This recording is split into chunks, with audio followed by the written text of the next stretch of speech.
Out of the box. We have to do something about this carpet. I dream that I'm looking at the carpet in the old living room of my childhood, where my parents still live. It has holes in it, big, deep, seeping holes. On the low coffee table sits a red Chinese box that holds some of the earliest family photos. My husband dares to open the box and nose around. Confined in the box is a dangerous secret snake.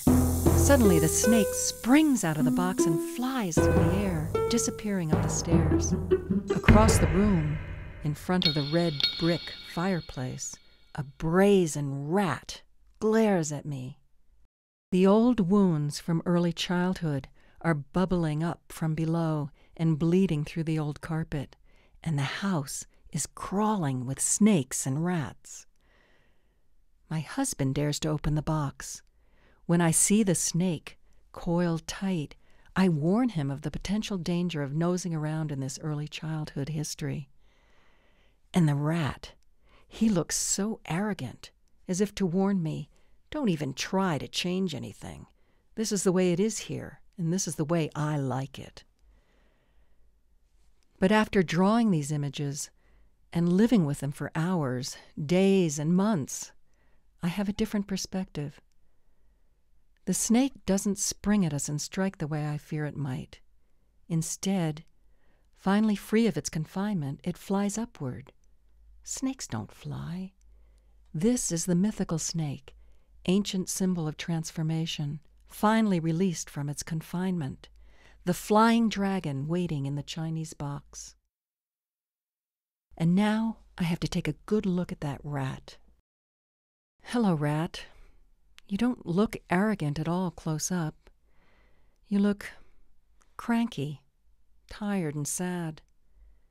You bet I'm cranky, tired and sad. Look at this mess. Will you finally see it? Don't brush me under the carpet as usual. I've been waiting too long for this moment. Let's get to the bottom of this mess and really clean it up, shall we?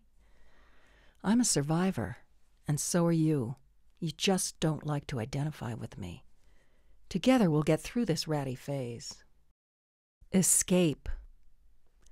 5 months after that dream about my childhood living room, I have a dream that clearly shows me the state of my inner house, my own psyche. I dream that a big, over-friendly male authority figure has taken over my inner house. I am his pet. I'm serving him tea. My shy little girlfriend hides behind his presence. In the middle of the living room of my inner house float 2 dead snakes and a dead baby in an old wash tub. I want to compost this dead matter in the garden. My shy little girlfriend and I peek out the window. Outside, a female exterminator is relentlessly spraying the exterior property. She's indiscriminately determined to get rid of all signs of infestation. That's her job. The garden has died from this onslaught. I can smell the poisonous spray seeping through the windows. I've been exposed to this poison before. If I don't get out of this house now, I know I will die. I see a way out, through a side room. But it is piled high with my little girlfriend's old games and toys, and she won't budge. This house of horrors, with its overbearing masculine energy and its servile little mouse energy, is an inner psychic reality I have to face up to. In the very center of my inner house, the transformative power of snake has been dead in the water too long. The possibility to renew this waste in the fertile earth has been exterminated by the obliterating spray of denial. This is a live or die situation. I'm fighting for my life.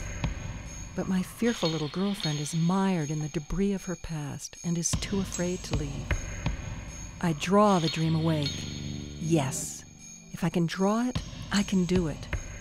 I grab the fearful little girlfriend and make a run for it out the front door, knowing that I will have to take a blast from the spray of denial to save our lives. Letting go. I dream that I am getting my hair cut. My husband sits beside me. "Get rid of that dead baby," he says. He's right. She's always covering my heart. She's always between me and the rest of the world. But how can I let her go? She plays dead so I can survive. I bring her to my grandmother's lake, where I spent my summers as a small child. Together, we dance a ritual farewell on the old pier. I gently lower her into the choppy lake waters. Now I notice there's a layer of human shit floating on the surface, and I hesitate. I draw the dream awake. I let her go.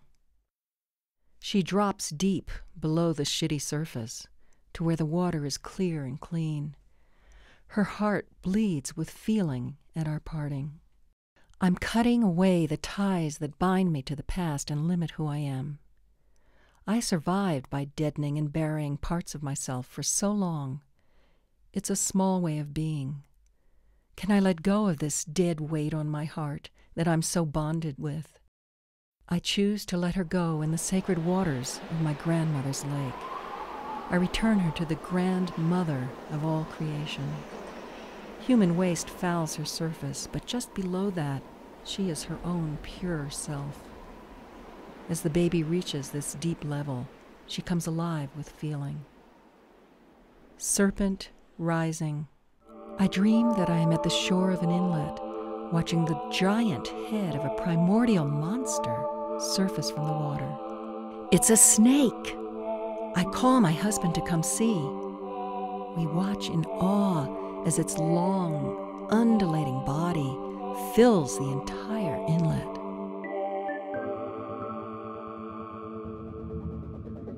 Suddenly, the snake rises up to meet me, eye to eye. I'm astonished. Snake is back. It is not confined in a box, and it is not dead in the water. It shows my husband and me its full beauty and magnificence, and we are in awe of it.